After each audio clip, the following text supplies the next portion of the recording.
Yeah, Steve, after speaking to the group, the constant theme was courage.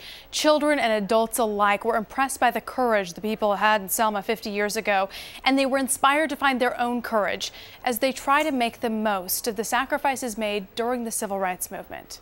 We are created and destined for greatness.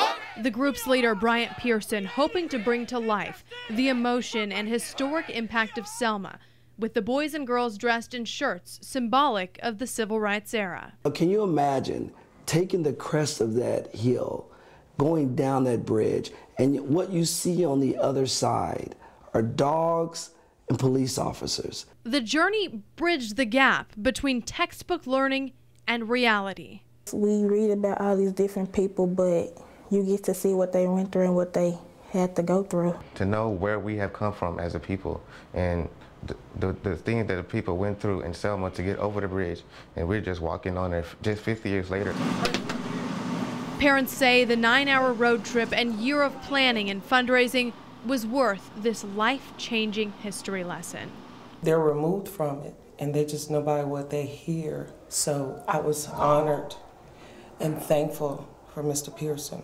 Pearson's own son honored that someone took this stand so he could get an education and reach his career goals. We need to be inspired to do those things, and this trip really did that. This trip will probably still affect me for years to come. You know, you have to soak it all in piece by piece. Brandon Levy says he's angrily inspired. You know, I see the youth in that generation and what they accomplish, and I feel kind of ashamed. He wants civil rights leaders to be today's role models. I see George Washington Carver, I see Booker T. Washington go from what they went from to what they became. And they didn't have the tools that I had. They didn't have internet, they didn't have cell phones, but they did greater things than what I'm doing myself. As they crossed the bridge, Pearson himself was unprepared for his own emotions. This is it.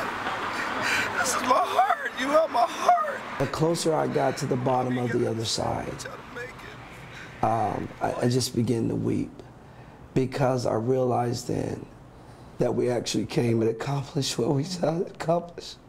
And I'm just happy that I was able to take these young men and young women and make that cross that bridge 50 years later. A trip he hopes his grandchildren, too, will make. I won't be here 50 years from now, but they will. And we've encouraged all of them to bring their kids back to the bridge. Well, the trip was organized by the Bowtie Boys, which has a goal of developing young men who are spiritually mature, emotionally healthy, and socially responsible.